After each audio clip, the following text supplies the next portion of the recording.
I hope everybody got a chance to stretch. We've got one last panel. And then you'll be able to go home. All right, everyone. It's not working, Patty. It's not, okay, we'll just ask her. All right, everybody, thank you so much. Alana, when you get a chance, we're trying to use the pointer, and it's not working. The clicker, sorry.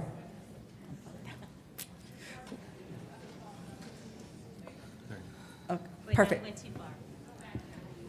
Okay, so as we're working with that for just a second, I'm going to go ahead and introduce our panel moderator, who told me, don't say too much about me, because this isn't about me. This is about all this great information. But she is pretty amazing. So it's my pleasure to introduce the moderator for our last panel, Ms. Laura Midvalsky, who is the Director of Health Promotion and Wellness at the Army Public Health Center. This is a very important center, so I'm really excited that she's here.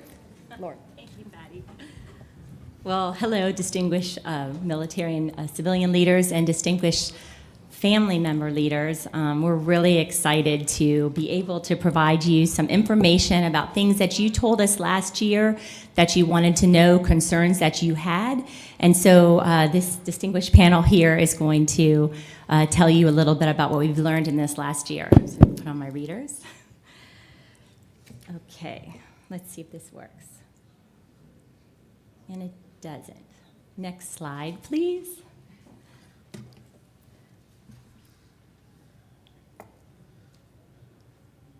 Great, thank you so much. So we're really excited. I think I'm going to tell you something that most of you in the audience already know, but it's a fact that's really important to be said before we actually get to what we want to talk to you about. So the Army family is a huge group. This room is amazing, and that we have more family members than active duty soldiers. We have 675,000 Army family members of our active duty soldiers today.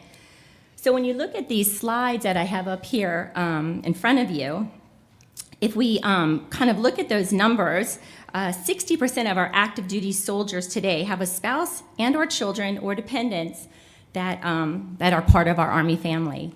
And 61% of our soldiers are from families who have served in the military.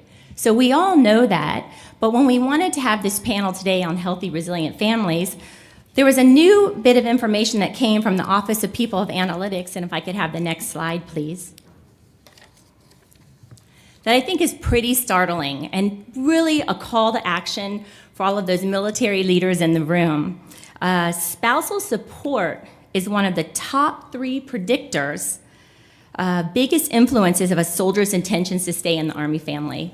I don't know if anyone from Office of People Analytics is in the room, but when we started to think about this panel and thinking about what we wanted to do about talking about optimizing the health of the Army family, we know that more support from one's family is associated with a higher retention intention and actually higher actual retention. And if I could hit the slide one more time, please. I don't know why I have these builds. So thank you. So when we look at this slide right here, 93% of our service members in this Office of People of Analytics study, 93% of service members whose spouses strongly favor staying in the military, that active duty family remains in the military. So let's just say that one more time. 93% of service members whose spouses strongly favor staying in the military.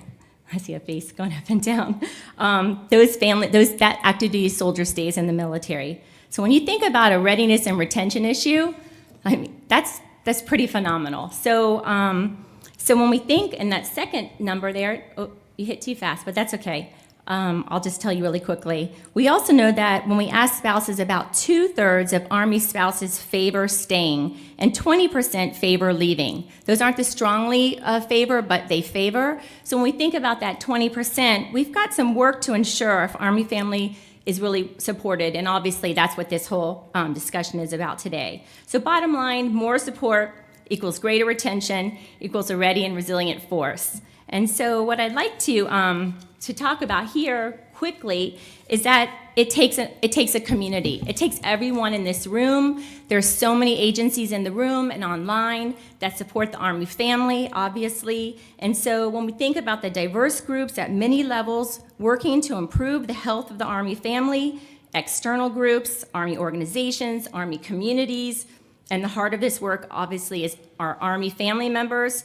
No single group can solve the issues facing the health and readiness of our soldiers today. It takes a team effort. And so this group today, this panel, who I'll introduce you to now, are going to tell you a little bit about that work. So Mr. John Resta, to my left, is the director of the Army Public Health Center. He always tells us that he has 39 years and some months working for the government at the Army Public Health Center. He was at the Army, he's the acting DCOS Public Health. And as of today, probably about 3 hours ago, he just had his first grandchild born, Dylan. And although his wife Eileen is probably very mad at him, he is here because I said, please, please don't. So he's going to head out to Connecticut, right after this, with this panel.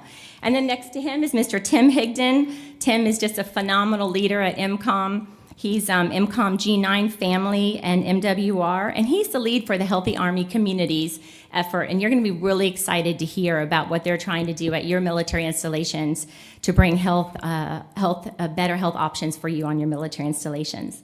And then next to Tim is Dr. Shelley McDermott Wadsworth.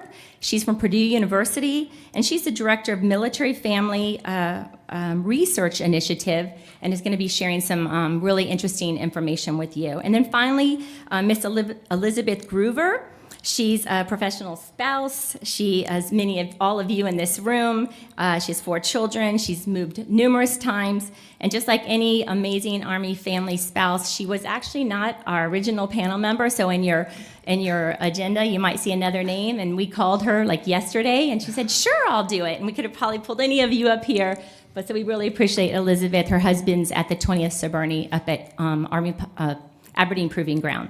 So I'll turn it over to you, Mr. Resta, and let you take it away. Next slide. And I was actually south of the Harbor Tunnel when I found out, so I would have had to turn around. What I'd like to do, next slide please, is start with a story. About 6-7 years ago, I was asked a very simple question by my then boss at the time, Lieutenant General Horoho: what's the health of the force? And the first answer we gave her was, well, it's complicated and it's difficult. And that wasn't good enough for her at the time, and so she wanted us to look at that. Well, luckily, again, then I had somebody else that we were working with, Colonel Dietrich Hahan, who stood up earlier, who was saying, well, we can answer that question. And so we started down that process of trying to assess the health of the force. If I could, next slide, please, is taking a look at what the health of the force is so that we can empower action. We know what illnesses and injuries we suffer from. We know what interventions work, and we go forward and actually try and make the force a healthier place. Flash forward to about 2017, my boss at the time, then Lieutenant General, now retired, Nadja West, asked me, well, what about our families? Next slide, please. And at that point, I just assumed 21st century, we have a electronic health record, this is going to be easy. Well, that's not actually true. Again, simple question, complicated answer.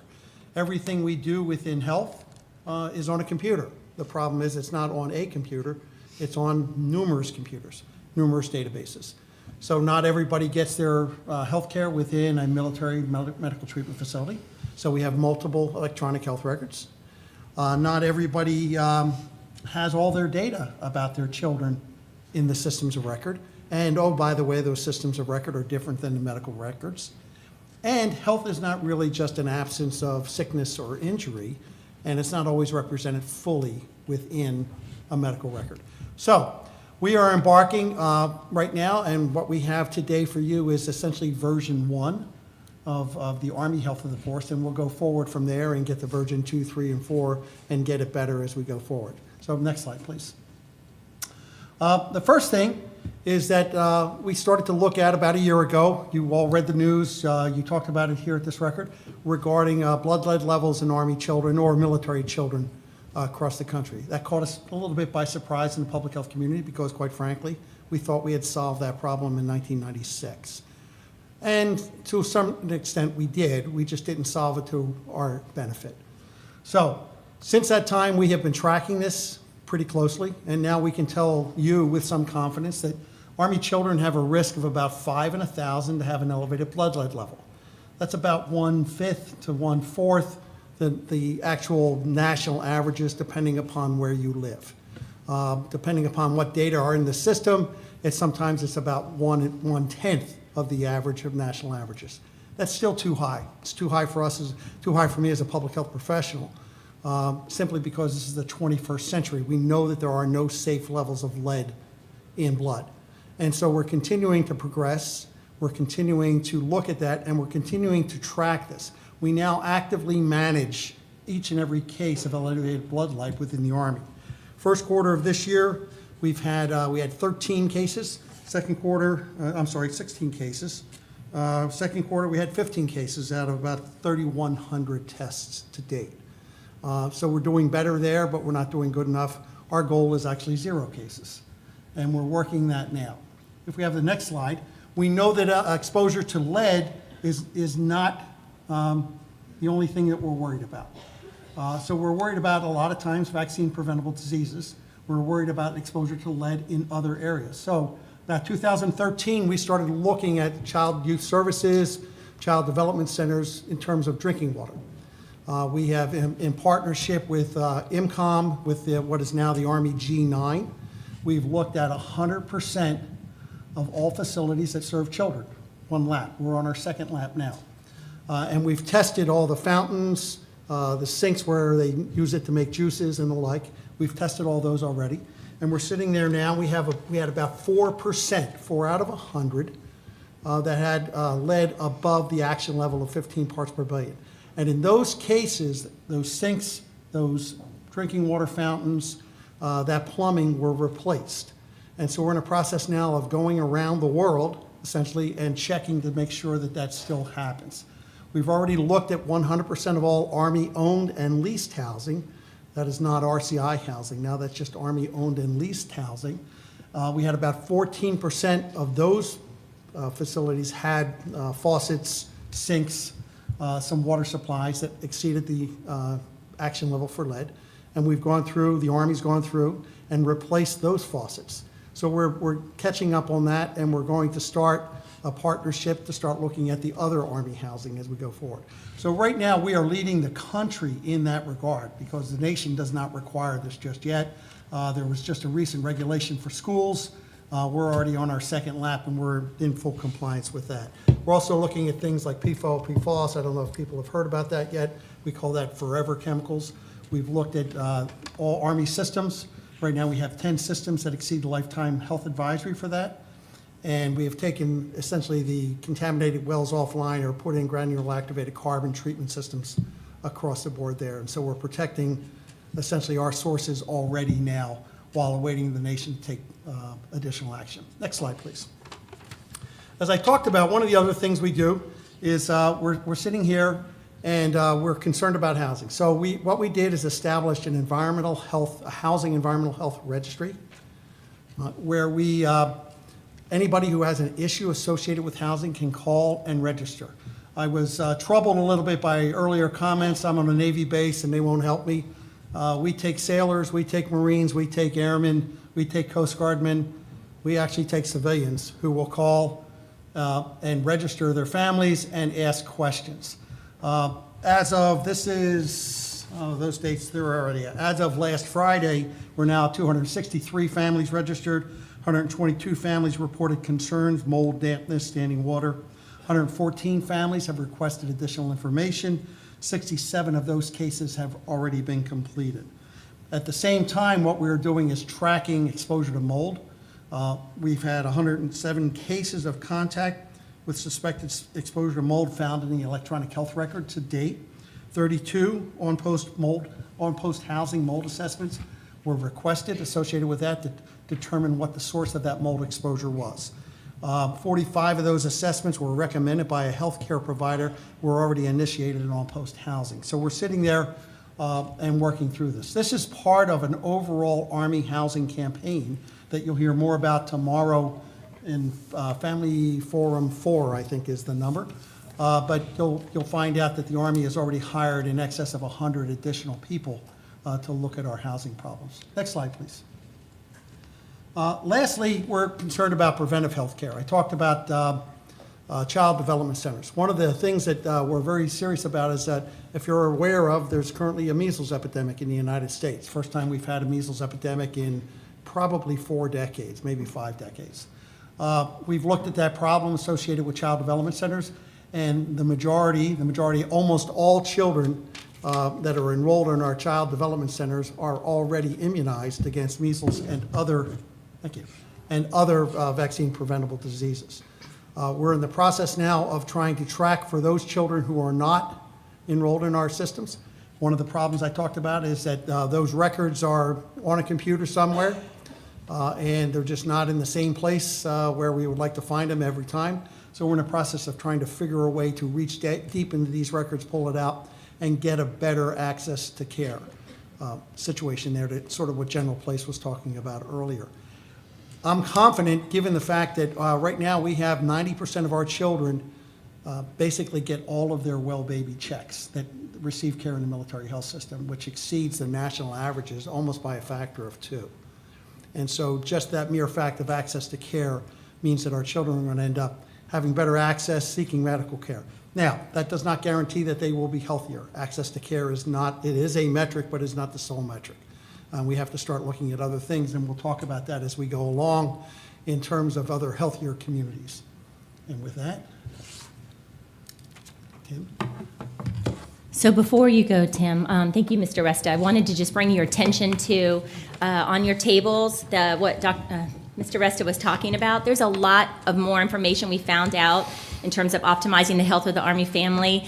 The whole team at that table, raise your hand over there, Dr. Beamer, Dr. Santo, Dr. Jill Brown, all of them, they were the ones working with, I'm going to say OAXM, because we all still know that headquarters, G9, Dory and Dee, and the whole team to be able to pull this information together for you. So we put a quite thick report into a really nice infographic. And then in terms of the housing registry, I know Colonel Casto is going to be, who's here in the front, is going to be briefing that tomorrow at the Family Forum. But right over here to your left is more information in the cards with that number and how to access that housing registry. So that's just on this first table. So okay, Mr. Higdon, I'll hand it over to you.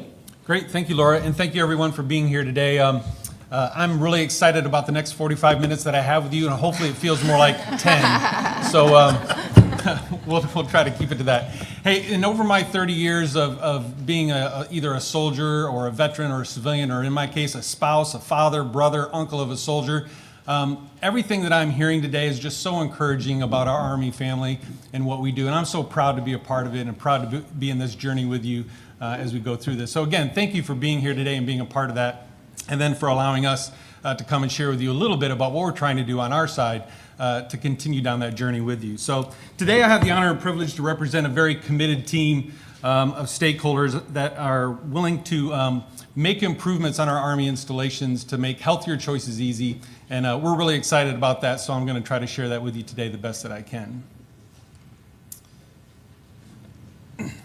So we have a very committed team of stakeholders over the last 4 years that have really focused on providing some emphasis and some focus on things that have already been done, whether it's our Defense Commissary Agency, the Exchange, Army G4 that has a Joint Culinary Center of Excellence, and Army Sustainment Command that oversee our dining facilities, Army Public Health Center, and then of course my own IMCOM G9 family and MWR, who all together are collaboratively working together to make those improvements and to look at what we're doing. But not only that, to challenge each other a little bit. You know, there was a time where maybe we didn't work so well together as a team. And we've acknowledged that, and we've said, you know what, we've got to change that. We've got to come together, we've got to collaborate, and we've got to hold each other accountable a little bit to try to make these improvements. And so I'm excited for the leaders in these organizations that have stood together with me and said, hey, we can do something and we're going to make and affect change. And so, again, very proud of the team and all that they're doing.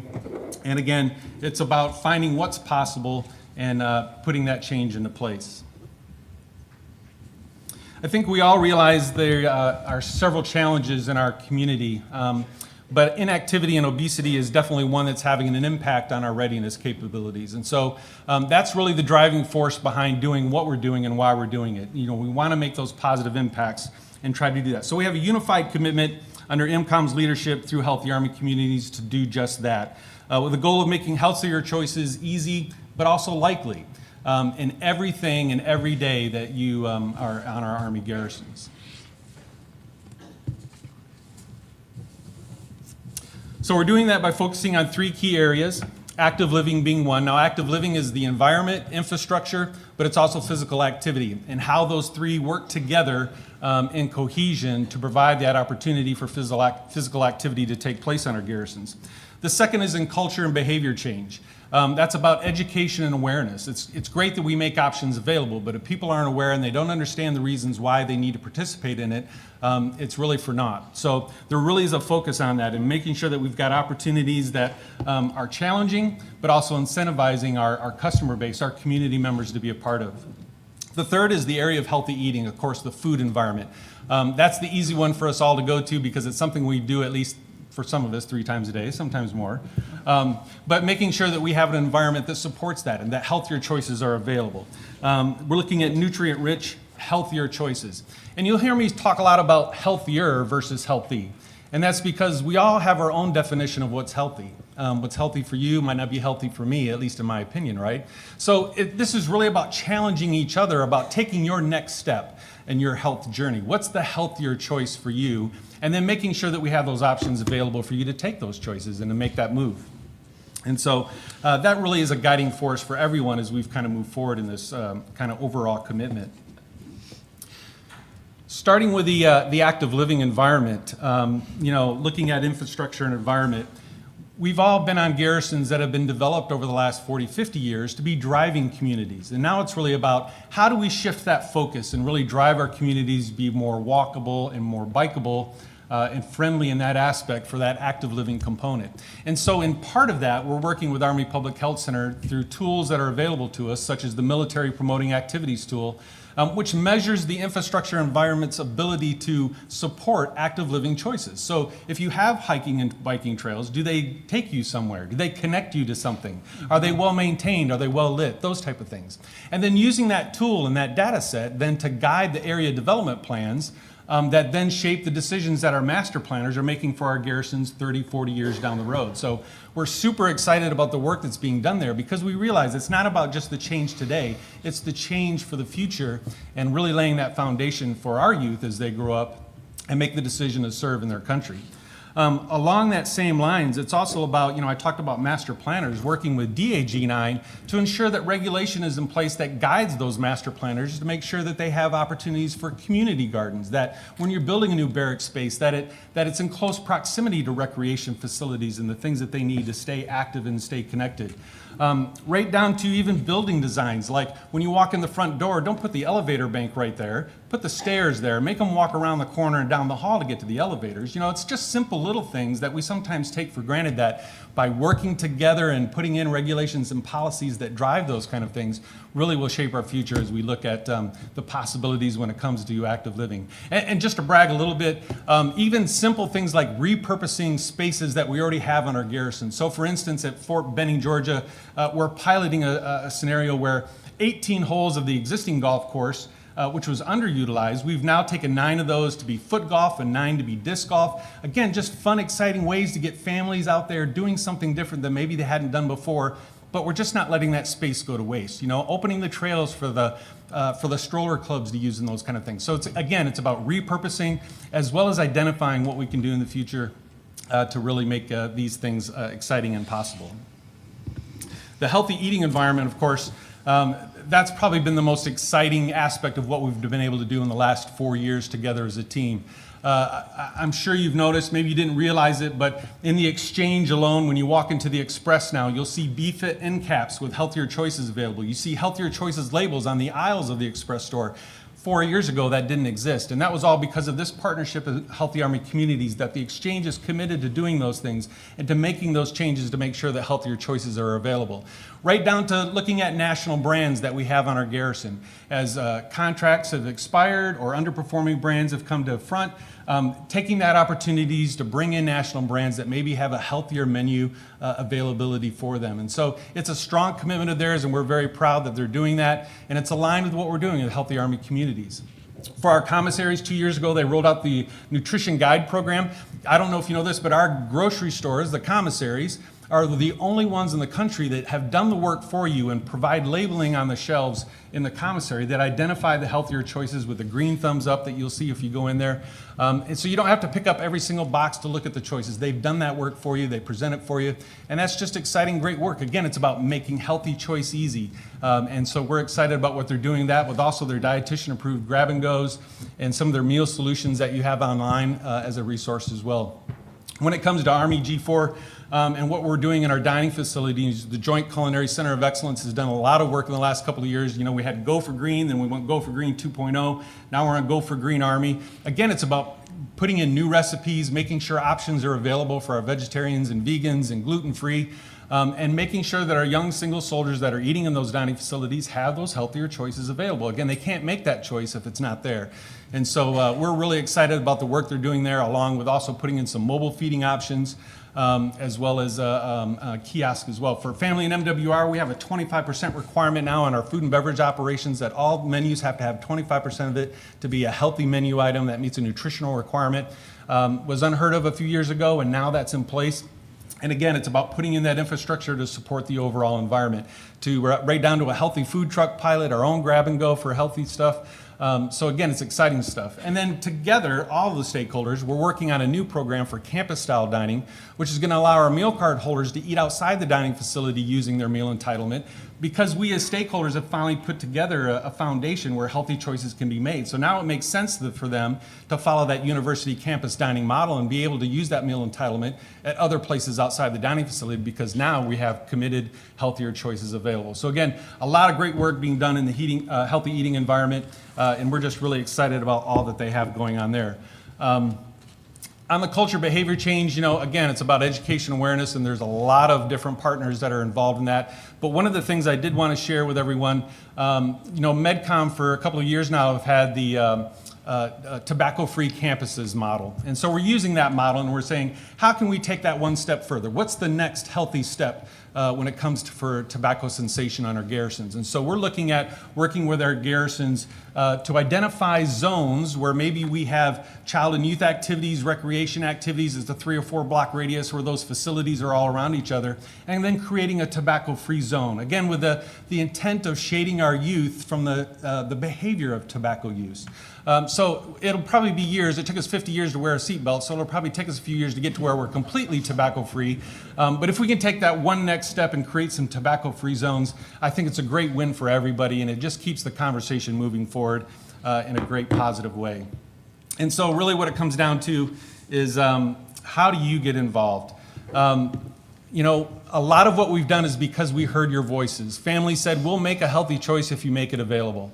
And so the stakeholders have ponied up, they've done the hard work, they've started laying the foundation to make those healthier choices available. So now what I need you to do is make your next step, take that next healthy choice, go support your MWR facilities that are providing it, go to the exchange, go to your commissary, support those young soldiers that eat in the dining facilities, encourage them to make the healthy choice, because together we have an opportunity to really shape the future of where we're going for our communities. Each and every one of you is a part of a Healthy Army community. I'm proud to be a member of a Healthy Army community. And so take your next step, make the healthy choice, because if you take it, you might like it. Thank you.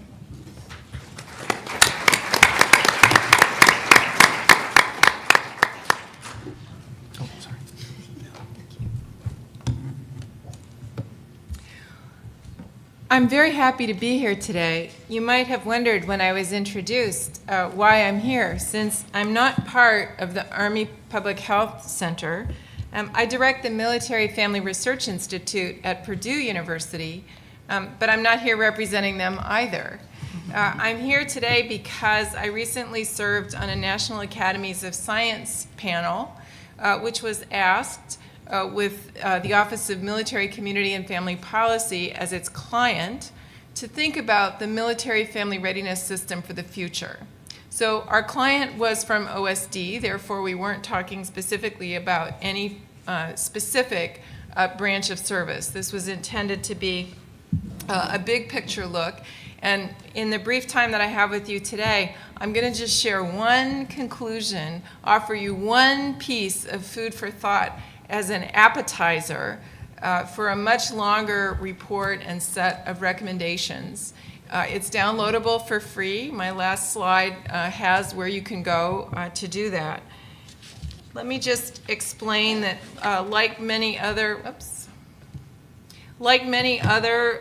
reports that you have seen, it included some of the usual kinds of activities you might expect, careful examination of the existing scientific literature, public hearings, perhaps some of you were there. We also commissioned papers by other scholars, and we invited comments from a large list of military serving nonprofits, organizations of military members and spouses, and others. We also had lots of arguments on the committee, as you might imagine. You get 14 or so academics and practitioners in a room. There were raised voices sometimes. Thankfully, the National Academy's books dinners at nice places, so you can get back together and start to like each other again over dinner. But vigorous discussions and a lot of work, and hopefully the report is useful to you. I think one fundamental recognition, which we just assumed to be true in a way, although we also know that the literature supports this, and of course you all know it too, but I want to acknowledge it because we think it is so important. Families are not just the supporting cast for service members. Families are partners in the production of military service. And so all of our work was really predicated with that idea. Families stand side by side with their service members, not behind them, and not off in some other place. And I know you all know that, but I felt that it was important to say today.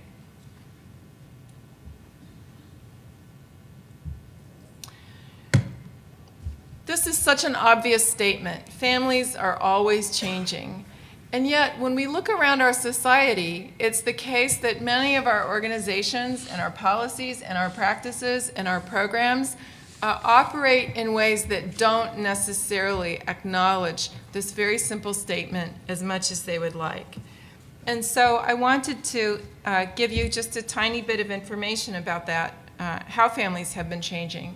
Today, cohabitation is as common as marriage.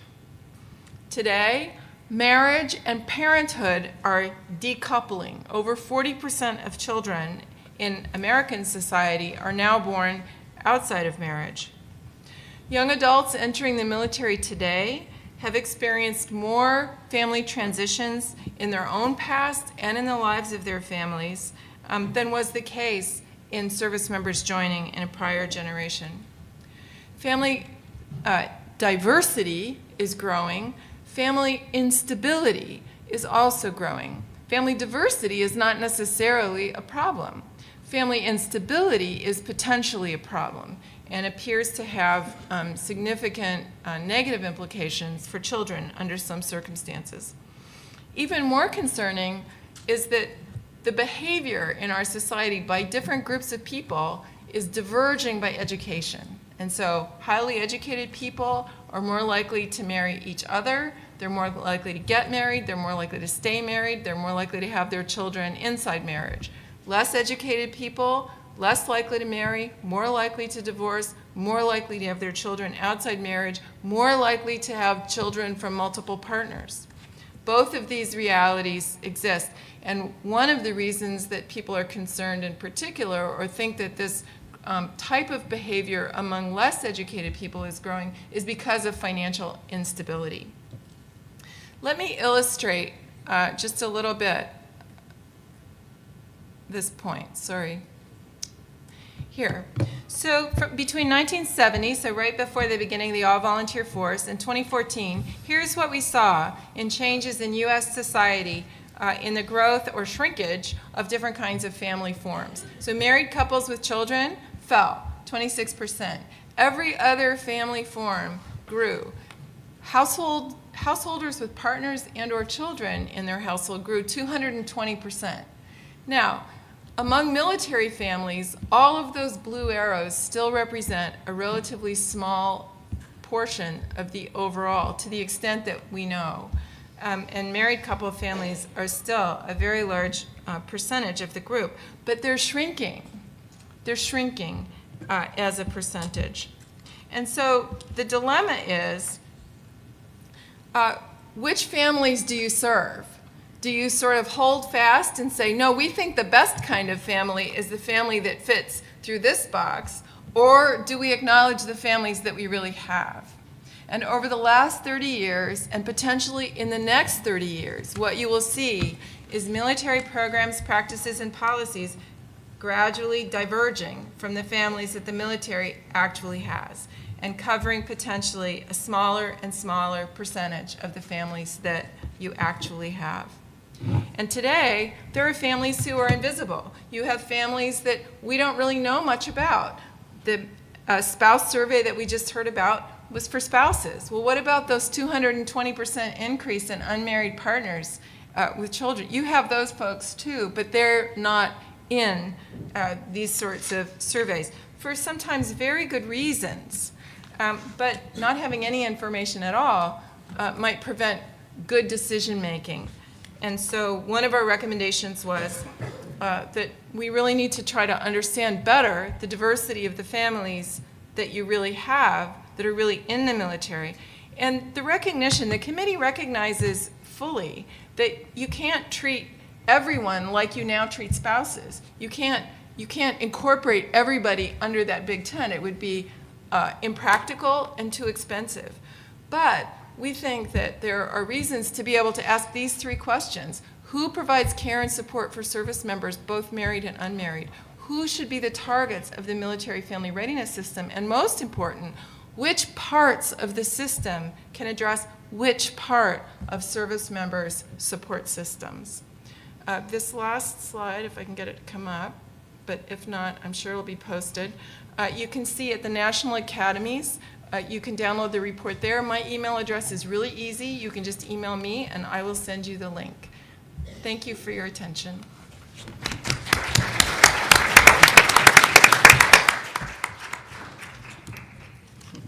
I only have one slide, so it should be really easy to navigate this clicker.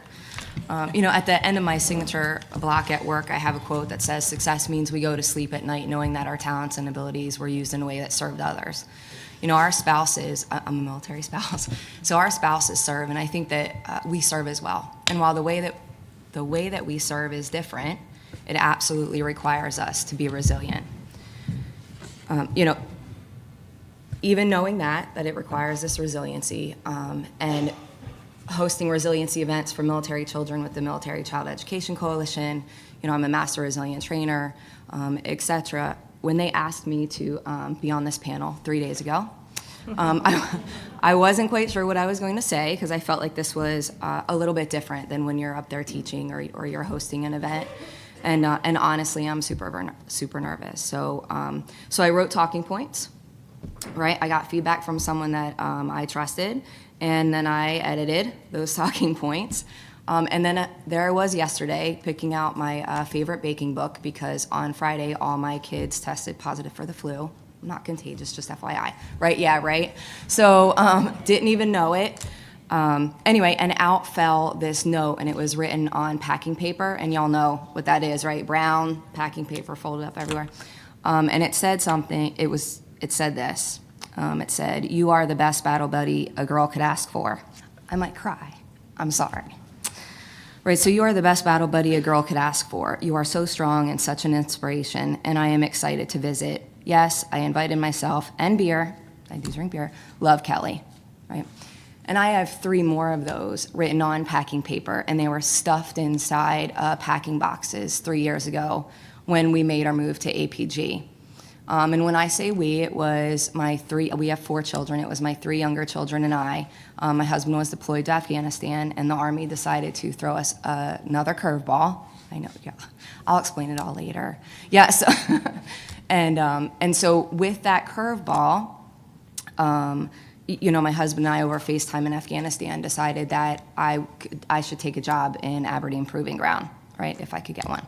And I did, a lot quicker than I thought I was going to. So I packed up all 3 children by myself, because this wasn't a military ordered move to come here. And we moved to APG. And so I just want to say that I want to pause for 1 second, too, because this was not in my notes, but I was listening to, panel 1 and everybody else that was talking earlier today. And, as I'm writing this, I'm like, I don't know what I'm going to write about, et cetera, et cetera. And as you can see, I put together Thursday, so I apologize, but they were like, what is resiliency? I'm like, right? So community, right? Purpose, contentment, impact. For me, it's really about community. And I just think that everybody on panel 1 and, all the other research that has been done is really just reiterates that for me, how important community is. So I feel humbled and honored to be able to talk just a teeny bit about what community means to me as a military spouse. So as military spouses, I think resiliency means that we take every adversity, every move, every deployment. My husband's been on 3 combat deployments, and he's been on 3 hardship tours and multiple TDYs, and I don't have to tell any of you spouses out there anything about that. But we take every deployment and every new school and every best friendship turned into a long-distance relationship, right? And we do what we have to do, right? Because our soldiers need us to, and our kids need us to, and we just do it. And I don't think that's ever going to change, and I think that's fantastic, and it speaks a lot about the strength of military spouses. But I also believe that resiliency is more than just bouncing back from adversity and doing what we have to do. I believe it's about community, impact, contentment, and purpose. So today I'm going to talk just a little bit about that type of resiliency. All right? Because before all of this, before becoming a military spouse, a mother of 4, having a career, I couldn't stand people like you. Right, and people like you dress not. No, I'm being serious, right? People who are dressed nice, right? People in uniform. Ironic, I know, because I'm married to a man in uniform, right? But if you looked like you were successful, if you weren't wearing dirty clothes, if you had a place to live, I despised you. And I despised you because I didn't think that you were there when I needed you. And then one day, at a coffee in Vilseck, Germany, when we were stationed with 201st Field Support Battalion. My husband's commander's wife came up to me and said, something happened to me yesterday, Elizabeth, and I really wanted to share it with you because I really knew that you would get it. And she shared this something with me, and it was really personal and impactful for her in her personal life. And I think that was one of the first times I felt like someone besides my husband saw me, right? Not the daughter of a drug addict, single mother, who only had dirty clothes, was on the run all the time. And I thought, wow, to be a part of a community like this. And that's where I thought, community really matters.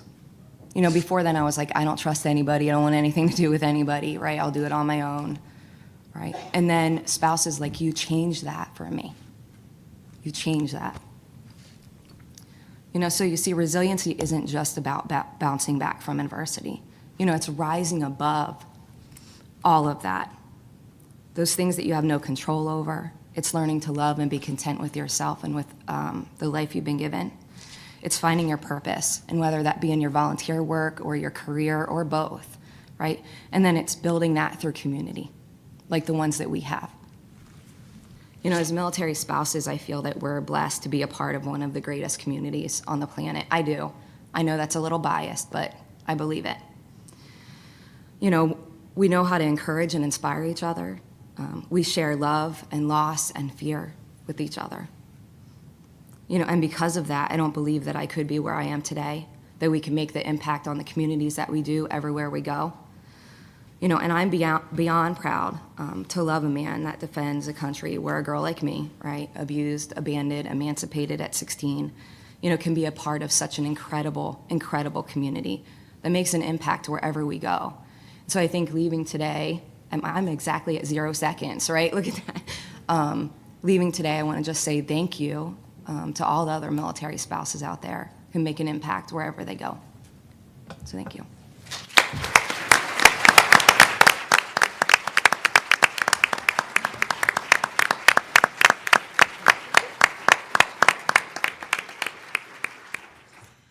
So we could have just had Elizabeth up here.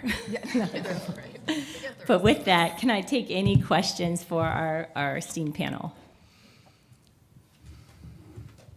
Yes.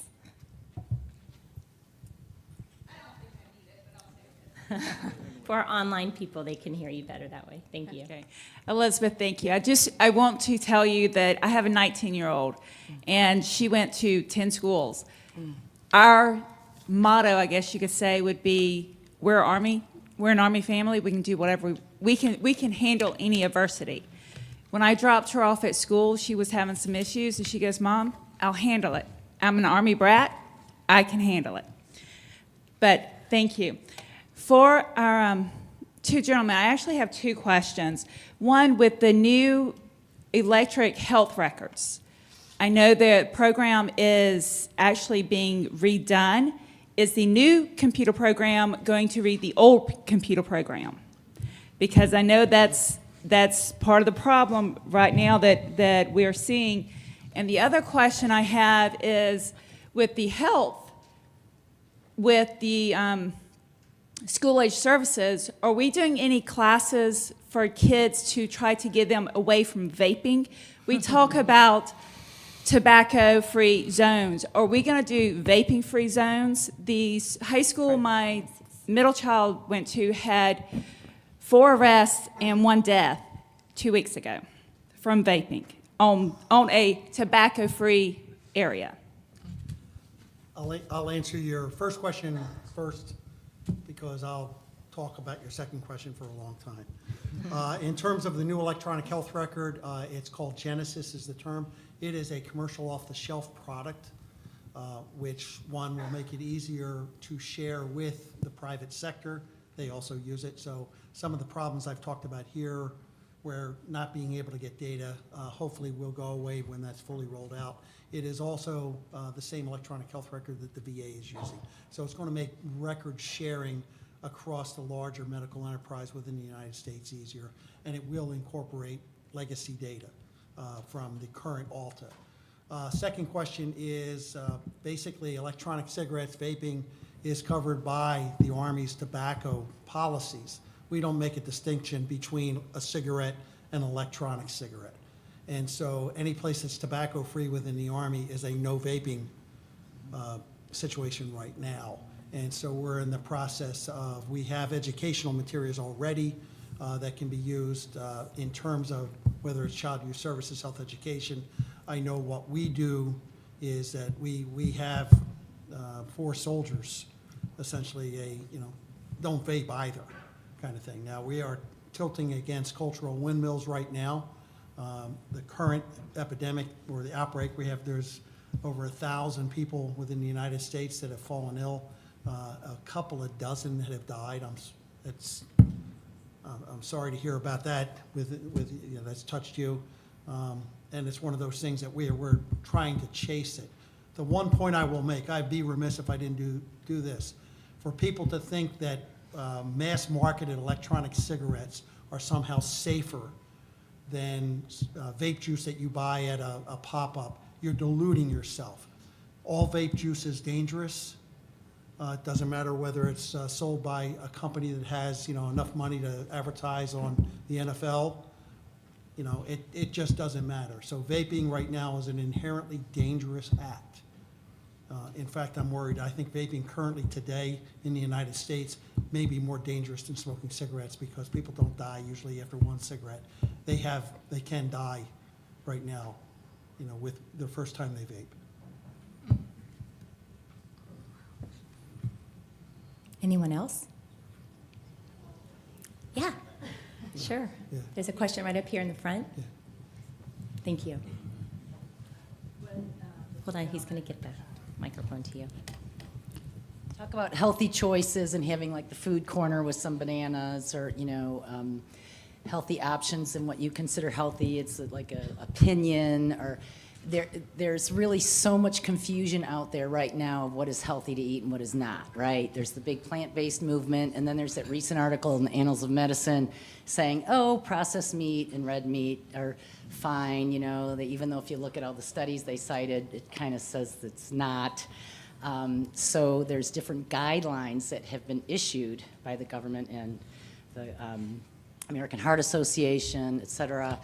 Is the Army gonna, and the confusing diets, the keto, the paleo, the quick weight loss, using, burning the fat, and all these things are going on. There's so much marketing and misinformation and confusion. It's kind of like, reminds me of the tobacco industry when, before the warnings were on cigarettes, is bacon carcinogenic or is it not? There's a lot of research out there. Is the army or the military even going to eventually somehow take a stand to give some help to our community to figure out what is healthy and what is not? We see articles in Time magazine, oh, butter's back, bacon, eggs are great. It's so confusing. Can the leaders give some direction? Pick, is hyperlipidemia really a situation, that it was for the last 50 years? Cardiovascular disease is our #1 killer. Do we need to get a handle on this? We see people very fit. They run, they do the Army 10-miler, and then you see these same people, unfortunately, having heart attacks.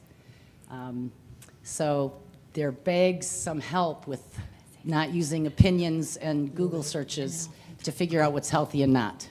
So I'm going to make a comment, and I'm looking back at Colonel Dietrich Tahan, and then I'm going to pass it over to our panelists. And the reason, thank you for bringing that up. And actually, Ms. Barron had one time we did a panel just on those types of questions because it's so confusing, right? It's huge. And the diet industry is a multi-billion-dollar industry, and they want you to buy their products, right? They want the soldiers to use different diet plans and family members, and they market to the soldiers and to the families. Colonel Tahan, about, I don't know how many, maybe 5 years ago, 6 years ago, came up with the plan called the Performance Triad. And really that was to look at sleep, activity, and nutrition from a very holistic perspective. We have very fit soldiers and very fit family members that maybe don't eat so healthy or don't sleep so well. We have a very underslept Army, and she actually has someone working for her, Colonel Capaldi, who I just met from Walter Reed Army Institute for Research, which she's a commander, who is phenomenal, doing phenomenal research in the area of sleep. So what we're trying to promote, instead of saying, don't do keto or, and Tim will talk a little bit about that, is, this holistic perspective that you need to think of all three together. So if you're physically active, you need to be thinking about your nutrition and your sleep as well. So we've got a lot of information out there. We have a site. We are working with commanders on having people understand that idea of sleep, activity, and nutrition together are going to increase your performance as a family, as an individual, and as a soldier. And actually, that started under General Horoho's lead, and so we're continuing that effort, General Horoho. So I'll turn it over to either Mr. Rest or Tim to answer a little bit more on that. I'll just say that DOD has a food and nutrition subcommittee that meets regularly with all of the services and all of the stakeholders that are in the food environment. And so we realize there's all of those education and awareness aspects out there, that there's sometimes conflicting messages. The important thing is that we're coming together and having kind of those internal conversations about how do we move this forward? What are the right answers? What is the message we want to carry forward? And now with the alignment, and we have the Defense Health Agency kind of bringing us all together in a way in which we haven't had in the past, it's allowing that conversation to move forward and put into a way that we can message to our communities and to our individuals. And so we don't have all the answers yet, and it's by no means a perfect scenario, but again, it's about taking that next step. And so just recognizing the issue and the situation, and then coming together and having the difficult conversations, holding each other accountable, like I said, and trying to lay a foundation so that wherever you go on our installations, that we know at least the healthier choices are available. They may not be the perfect choices, but at least they're available, and that people can have those. And so it's a great conversation. It's a great opportunity for us to rise above and lead really the nation in a way forward for health and nutrition. Absolutely. And what I would add is that most of the nutritional epidemiological studies out there are garbage. And I mean that somewhat jokingly, is that they are either very small samples, very limited time period, very restrictive diets that people are really incapable of keeping for longer and longer and longer times. And so to make broad observations based upon the study of the week, we have lots of times where, what did you read over the weekend? We bring it in, and so whether it was coffee this week or butter or bacon or a whole vegan diet or any ones, there are problems with the data as it goes on. For me personally, I looked at history. We look at what people have been eating. And you mentioned The Blue Zones as a great book for those of you who have not read it. Every culture has figured a way out to eat to thrive, and that's what I encourage people to do is, look at what your grandparents ate, and particularly if they lived a very long time, definitely look at what your grandparents ate. So now if they didn't live that long, then maybe it's a different story. Or look at what their parents ate or their grandparents ate, before they came into the United States. So my question is referenced Genesis, so I'll give you a little bit of a backstory and then I'll ask the question. Recently I lost my son going through the med board process. One of the problems that was identified during the 15-6 that was conducted was, he was seeing a VA doctor, he was seeing his pain care manager, he was seeing his primary care manager, but because they were all on different systems and because he was being treated for physical ailments and being asked questions about behavioral health issues, none of it was connected together. So when this person's treating him and this person's treating him, they're not seeing the true picture. Is Genesis going to fix that? General Place, I can answer what I've been told, but Yeah, fix is a challenging word. So the challenge with existing systems is that they are interoperable, but it takes significant effort to do so. So could the practitioners, all that you mentioned, could they have seen all the notes? The answer is yes, they could have.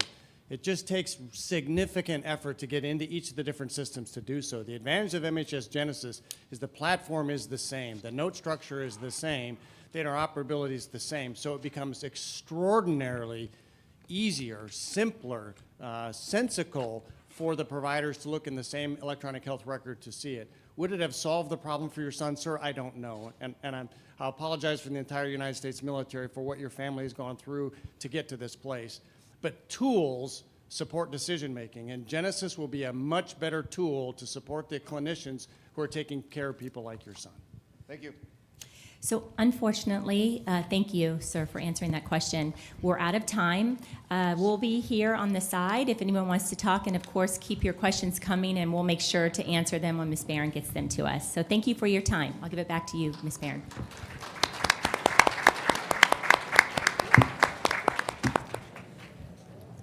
Well, that panel was well worth the wait. Thank you all so very, very much, and come back tomorrow morning at 9 o'clock. Thank you.